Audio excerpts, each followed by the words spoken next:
What's up, guys? It's Dominique, aka That Therapist. For those of you that don't know me, I am the lead clinician and CEO for a group practice known as Yellowbird Counseling. Well, what's that? What's the Yellowbird Counseling, you might ask? Well, our normal day-to-day activities include providing individual, I don't like y'all's view, there. Individual, couples, family, group therapy throughout the state of Alabama for children, adolescents, adults, seniors, men, women, they, thems. So pretty much everybody. We have a team of therapists who specialize in different areas to cater to different populations. Now, we do primarily cater to the BIPOC and LGBTQ communities, but we still do have people outside of those communities that come and see us just because we really focus on prioritizing patient care. So, if you don't fit in the BIPOC or LGBTQ community, that's still fine. We still have a space for you. We do not have a waiting list, right? Which is super cool. I am very diligent to be sure that we return calls and messages. So you will not call us and not get a call back. You can ask my administrative team. I check with them several times throughout the day to be sure that calls and messages from our clients are being attended to. I watch it like a hawk. I'm probably a crazy person. Like, seriously, me here, right? So, with that being said, mental health is extremely important to me, and providing quality mental health care is also extremely important to me and what we do at Yellowbird. So what does that mean for social media? Why am I on here? What is this? What do I do this? Well, on Thursday evenings, starting at around 8-ish in the 8 o'clock hour Central Time, which would be in the 9 o'clock hour Eastern Time, which would be the 7 o'clock hour Mountain Time, and the 6 o'clock hour Pacific Time. We provide mental health topics that the general population can relate to and tie it back to how all of us, you, me, you, all of us. I just want y'all to see my nails. How all of us could benefit from having a therapist outside of having a mental illness. Because many people think that you have to have a mental illness in order to see a therapist, and that is just not true. It's just not the case. So I provide topics to help you understand reasons that you might see a therapist outside of having a mental illness, right? Because that's not the only space where therapists serve. So, with that being said, I haven't ever really done this before. I've always had like, thank you. I've always had like topics like that I share with y'all and educate you. But tonight, what I wanted to do was allow you all to come in here and ask me questions. What kind of questions would you want to ask a therapist? What kind of questions may you have had about therapy? What kind of things maybe keep you from going to therapy that I can explain to you? So this is more about you talking to me tonight and telling me or asking me as a therapist things you might want to know. Maybe if you've had a hard time getting a therapist on the phone, you can ask me, and I'm right here for you, available. So definitely, I want to go in that direction. A lot of times people will ask me things like, Lots of stuff, y'all. I was like, what is one thing I could just pick that people be asking me? Well, it's not just one thing, okay? I get lots of questions and stuff that I might not even think of as a professional, but somebody who might not be a therapist, they may think of, okay? So, what kind of questions do you have? Like, how long does therapy last?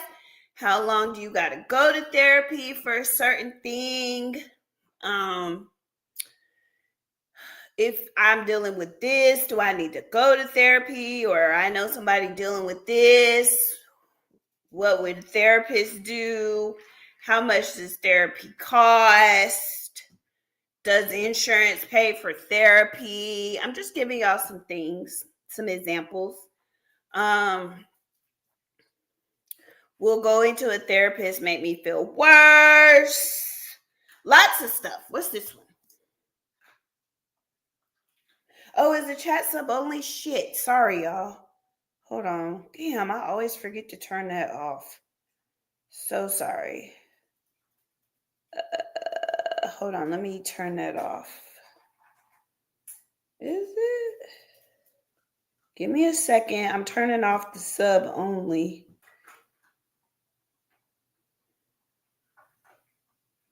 Yeah, I'm sorry, guys. I didn't mean to make it sub only chat. I don't know why it just doesn't turn off after you turn the live off. Isn't that crazy?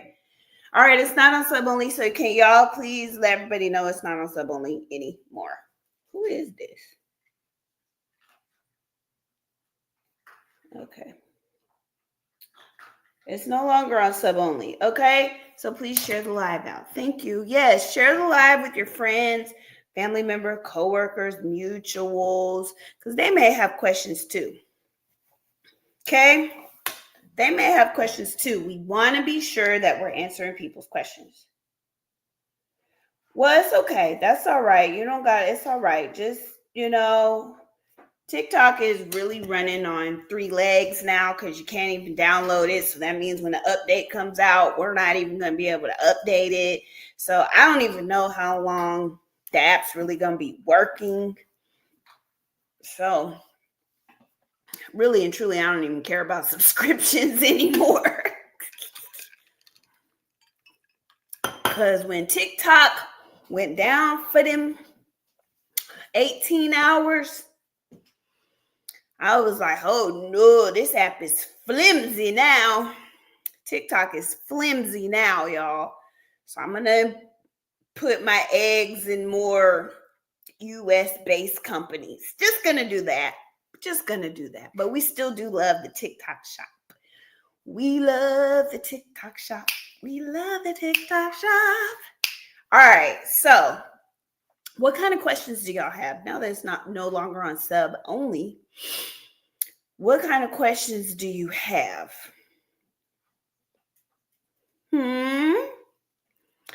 So I'm going to just answer some of the questions that I threw out there until people ask more questions. How much does therapy cost? Well, that actually is a very big question because it can range. We have therapists. Okay, so so I'm going to start with the more structured payment. So therapists that offer services and take insurance, because that's our choice as a provider, whether we want to take insurance or not. I am a provider that does take insurance. Okay. And with that, excuse me, my throat is scratchy. I hope I'm not coming down with something. It's like that pre-cold scratch. Y'all know y'all know what I'm talking about right here. Well, so let's start with that. Well, for insurance, therapists have to charge whatever the contractual rate is. Okay. So if the contractual rate for a session that insurance will pay is $150, if I take your insurance, I have to charge you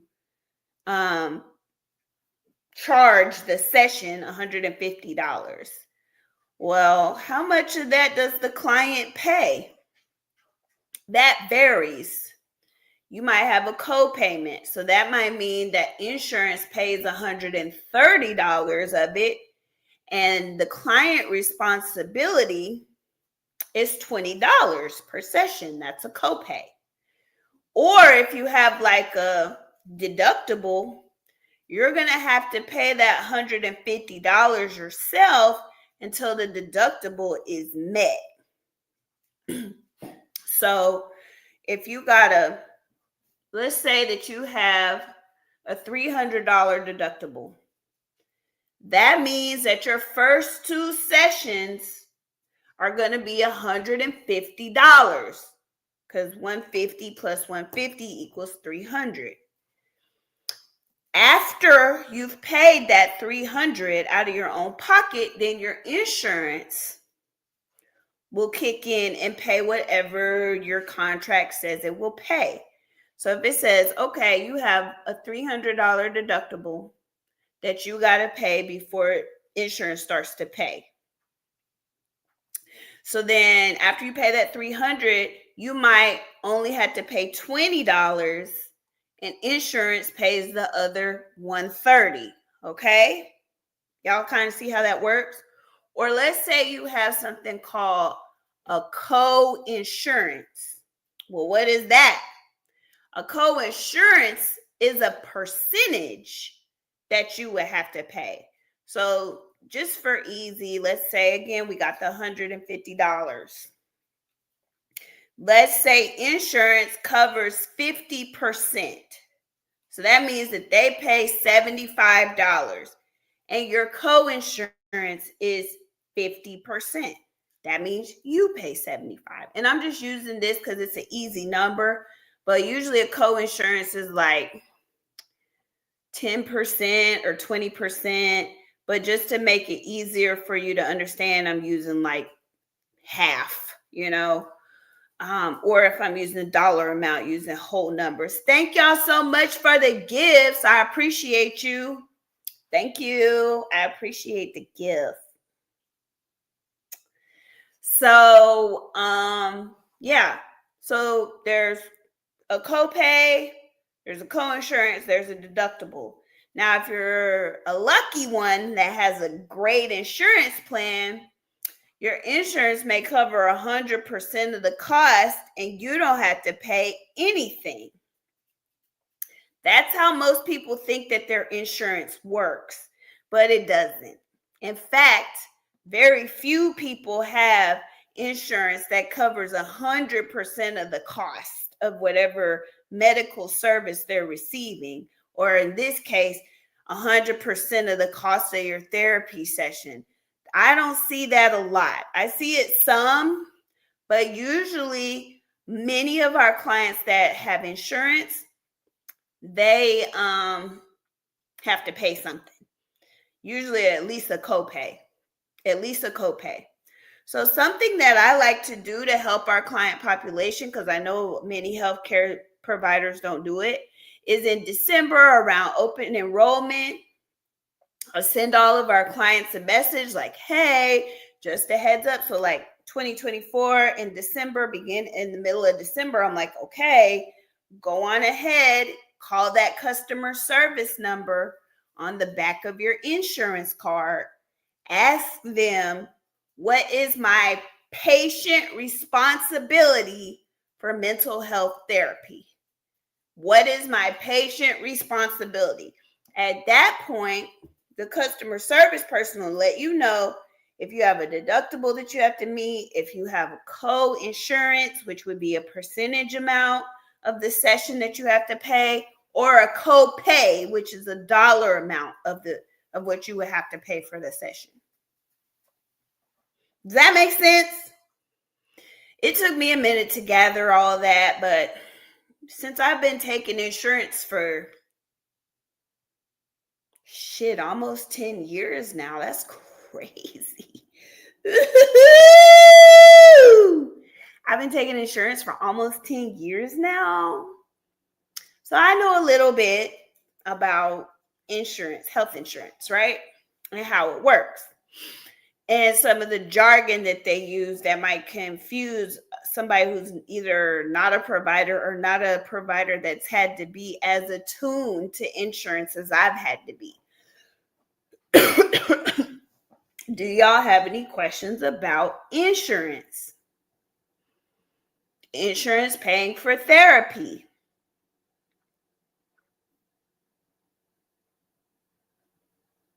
No questions. All right, so the second population is of therapists is those that take private pay. I also take private pay, right? Not only do we take insurance at Yellowbird, but we also take private pay. What is that? For people that don't have insurance or people that have a high deductible they don't want to pay. They don't want to pay the $150 until their deductible is met. They want to pay our very much discounted rate is not anywhere near $150. Then they can see one of our private pay therapists who do not accept insurance. And because they do not accept insurance, I'm able to price that session however I want. Our private pay sessions are $65 a session. I'm the cheapest in the state. Why are you the cheapest in the state? Why are you doing $65 sessions? Because there's a lot of therapists that offer, like they start off at, now our insurance, if you want to see one of my insurance therapists at a private pay rate, it's $100. But if you want to see a private pay therapist with Yellowbird, it's $65. Cheapest in the state. I make it like that because I realize the region of the country that I live in, people struggle. So I want healthcare, I want mental health care to be accessible for people. So I do what I can to make it accessible. I got my insurance therapists who take the people that are blessed to have insurance. I got my private pay therapists for those that may not have insurance, or they have insurance, but their deductible is so high, they're never going to meet it. So they can see a private pay therapist. Yeah. And so my private, and it's mutually beneficial because my private pay therapists are therapists that are like still in it's like a resident, there's still residency. So they need their hours to become licensed. So I utilize them to help service that population because it's mutually beneficial. They still get their hours and they get paid, right? So it's beneficial to the people that they service and the therapist. It's important to have a mutually beneficial relationship. Okay?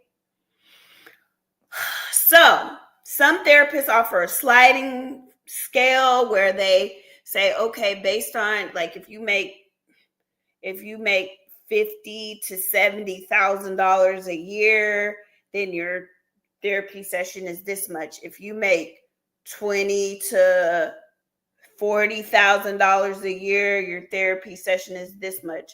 If you make $70,000 to $90,000 a year, so they have different like income. That's what a sliding scale does. It charges you based on your income, and so some therapists do that. Super hard to keep up with, so I just do a flat rate, because the sliding scale is a bit much to keep up with. So yeah, that's another option. If you don't have insurance or if you have a high deductible, look for a private pay therapist and see if the rate that they offer is cheaper for you than having to pay your deductible amount if you're somebody that has insurance but has a high deductible. Or if you're somebody that doesn't have insurance at all and feels like therapy is super expensive, check out private pay. Then there is another population, Free therapy. Free therapy. I am excited, blessed, and honored to say that Yellowbird Counseling also serves a third population of people where we offer them completely free therapy. They don't have to pay. Unless there's somebody who sees us and has a balance and they only have to pay $10 a session. But if they don't have a balance with us, never seen us before, can't afford private pay, don't have insurance, barely can afford to eat, we have free therapy. That free therapy is offered through my internship program. Again, a mutually beneficial therapeutic relationship for the therapist and the client. The therapist gets the hours that they need in order to graduate, and the client gets the mental health services that they need in order to stay afloat. So that answers questions about therapy cost. Okay, any questions about therapy cost? Does anybody have questions about the therapy cost? No? Perfect. So let's go to reasons. What is a reason? I want y'all to tell me, what do you think a reason is that a person might go to therapy? Tell me in the comments. What is a reason that you think that a person might go to therapy? And then I'll tell you some reasons. It's like I wanted to make this stuff tonight. I wanted to make for dinner these stuffed sweet potatoes that I saw, but I'm not going to make those. What I made last night, I made blackened salmon with Tuscan cream sauce over rice. Oh my God, it was so good. So the Tuscan cream sauce, I'm going to use that, put it over some more rice. Because that's what I've been eating, and it's slamming. I just wish I would have bought more. Depression, yep. Depression is a reason that people would go. Let me ask you this. So if you're dealing with depression, would you go see a therapist for therapy or counseling? This is for some of my people who've been following me a long time. If you're dealing with depression, would you go see a therapist for therapy or counseling? We got a both. We'll come back to trauma because that's a good one. Okay, let's just say that decreasing the symptoms, because it's probably some therapists going to slide up in here and just tell the answer. I can tell when it's therapists. So tell me what, if you're dealing, if depression is your presenting concern, what would the therapist be primarily doing? Therapy or counseling?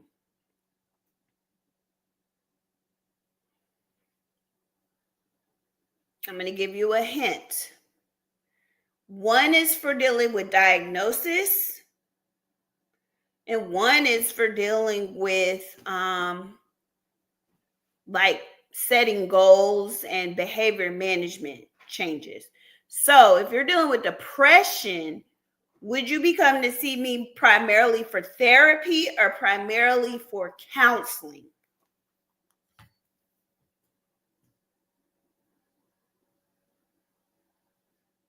Nope. A psychiatrist is somebody who prescribes your medication. Therapists don't prescribe medication unless they're also a psychiatrist. That was a good try, though. That was a good try. Any other guesses before I tell y'all the answer? If you're dealing with depression, would you come see me primarily for counseling or therapy?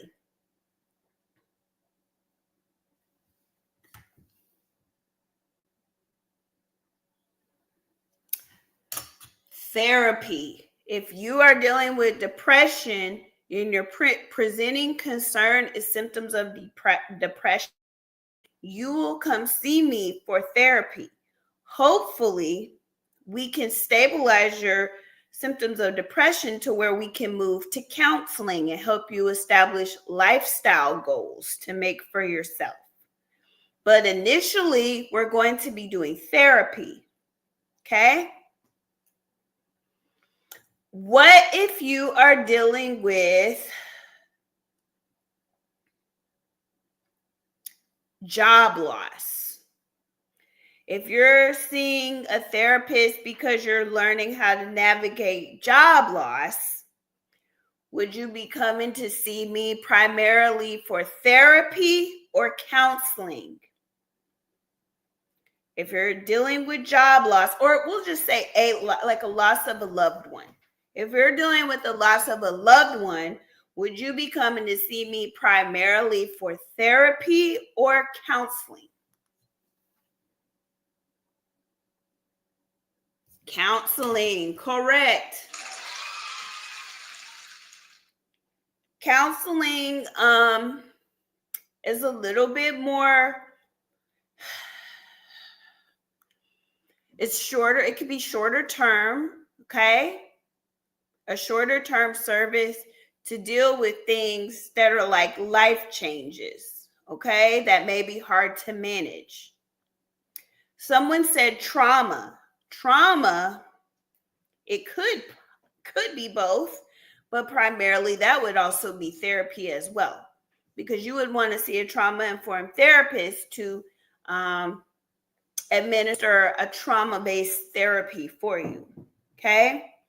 I have a lot of clients that we may do therapy at some point, then counseling, then for whatever reason, if they have symptom relapse, we go back to therapy. So yes, you can oscillate between the two. But yes, there are reasons for therapy, which is diagnosis related. But if you don't have a diagnosis, you would come and see me for counseling. That's the easiest way to explain it.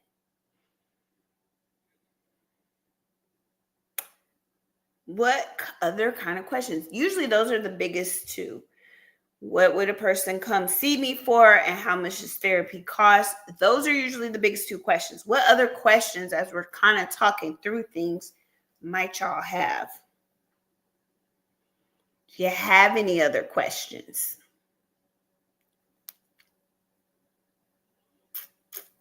What other questions might you have?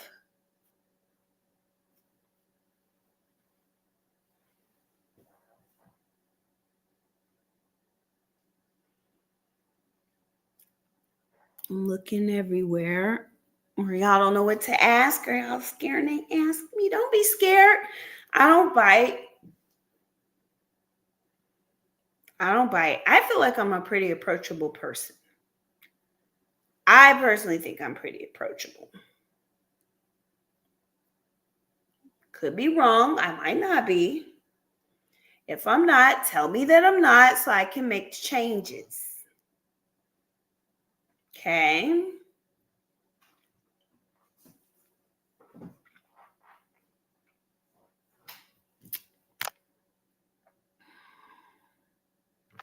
Do y'all have any other questions? I would utilize this time if I was you. If I was in the comments and somebody did something that I wasn't familiar with, or that I had questions about, like real estate or something, because I don't really know a lot about that, I would be asking all the questions, because usually you might have to pay for that. If a parent passed away, should you get counseling or therapy? That would be counseling. Grief counseling, more specifically. You would want to look for grief counseling specifically if you have lost someone. I would even say if you've lost like a job or something, still grief counseling. look for a therapist that provides grief counseling or a grief counselor as well. That was a good question. Thank you for the question.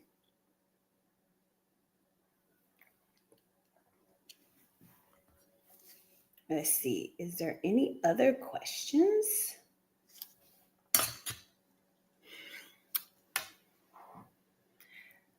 I'm trying to think of some other questions that I might get. How long do sessions normally last? Usually an hour. Okay. A lot of my sessions go over an hour, like an hour and 10 minutes. And how often do you have to go? Well, that just depends on your level of need. I have clients that come see me weekly. I have clients that see me twice a month. I have clients that see me once a month. I have clients that see me once a quarter, right? I have clients that I ain't seen in 2 years and then they pop back up. It's really whatever you need. It's very needs-based. Super needs-based. I would say the average client that I have probably sees me every 2 weeks. Is that true? Yeah, it is. I was like, because I have about 114 clients just on my own caseload. That doesn't count the caseloads of my other therapists, because we have over 1,000 collectively. But just on my own caseload, I have like 115 clients. So if you break them down to bi-weekly, once a month, quarterly, then you get about 100 sessions a month-ish. That's my cap. I'm not going to do more than 100 sessions a month. Because it's not going to be good for me or the client, which comes down to about 5 sessions a day, Monday through Friday, because I don't work on weekends. I don't do that. I have some other therapists that enjoy working on weekends, but not me. I'm a Monday through Friday, 5 sessions a day girly. And I usually start at 1:30. Well, I've been doing 6 because people have been needing to see me. So I had increased it to 6 a day. So I usually start at 1:30 and my last session ends at 7:30. So I probably do about a little cute little 5, little 6 sessions a day. You know what I'm saying? 5 days a week. And that's what I do.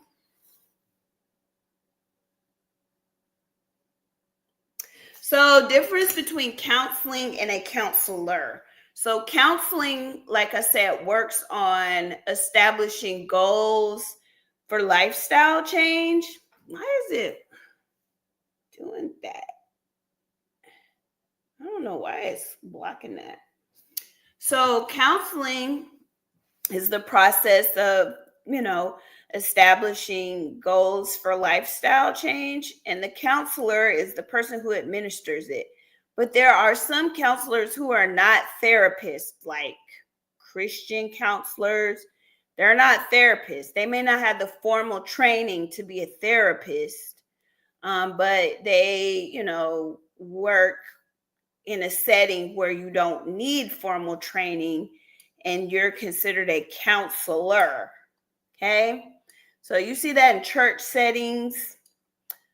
You may see that in like AA group meetings, like a substance abuse counselor, but at a substance abuse clinic, you would have to be licensed, but maybe like doing a group, you wouldn't have to. So if you're talking about like a counselor, like in church, they don't have to have a license, but a therapist has to have a license.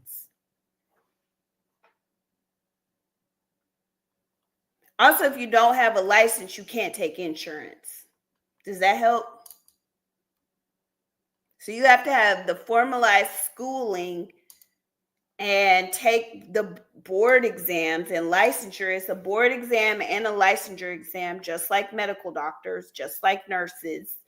You have to take your boards and you have to take your licensure exam. You have to complete your licensure hours. That's the residency.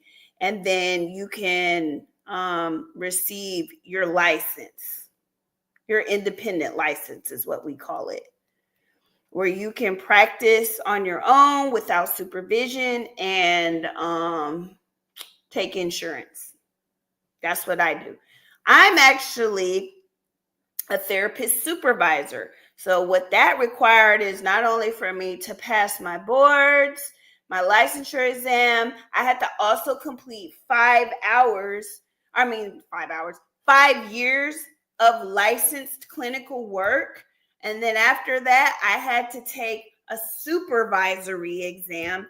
Then I had to be approved by the board. So now I am a therapist supervisor, which means I can take therapists for residency under me and they can work on their license. Because when you're an associate license, you have to work under supervision. You have to have somebody to supervise you. So I'm at mastery level pretty much. I don't like to brag or nothing, but I'm a master of the trade. Your girl a master. Took a lot of work. Oh my God, so much work. And I had to write a theoretical, oh God, for my supervisory license, I had to write how I would implement a supervisory modality. Oh my goodness, I had to write a paper and take a test and take a 24-hour supervisory class. It was a lot, but I'm very proud and happy to have it.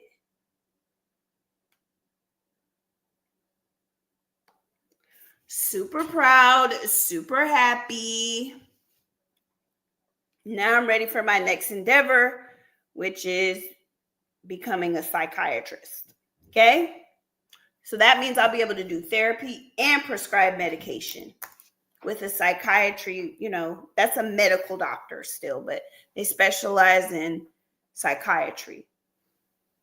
It's kind of like, how nurses, they'll get their LPN, RN, BSN, Masters of Nursing. It's kind of essentially what I've done. It's essentially what I've done or am doing. So some people go straight to psychiatry, but I feel like I'm going to be a lot more marketable. Even though I work for myself, I'll say it'll be a lot better for my business, that I will be able to not only do therapy, but I'll also be able to prescribe medication.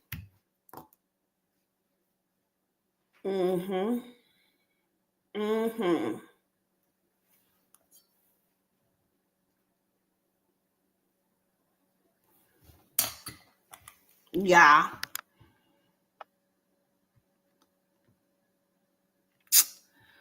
All righty. Well, do y'all have any other questions? Any other questions? I still feel like I was teaching y'all, but whatever. Hopefully you got some valuable information that was helpful for you this evening. I appreciate y'all who came and asked your questions and showed up.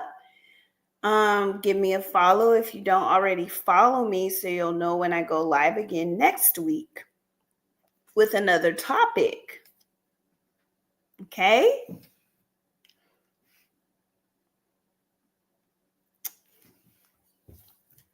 Why is the company called Yellowbird? A lot of people ask me that. So, one, birds signify for me freedom. Birds taking flight. It's like, oh, they're so free. So they signify freedom for me. And yellow, because that's my favorite color. So we just, kind of mash it up like freedom. If you look at my logo, it's like a bird taking flight off of a tree. That's kind of what I see the counseling process as. And the tree is like the client coming in before they receive therapy, like, not many leaves on it, feeling like they don't have a whole lot of hope. But as they go through the process, they become the bird and take flight off of the tree. Yep. That's why. I was very intentional about the name. Super intentional. I love it. It sticks out. People recognize it. People stop and see it. So I love it. Thank you. Thank you for asking. That was a good question. I do get that question. People are like, Yellowbird, how'd you come up with that? Seems simple. It's simple and complex at the same time.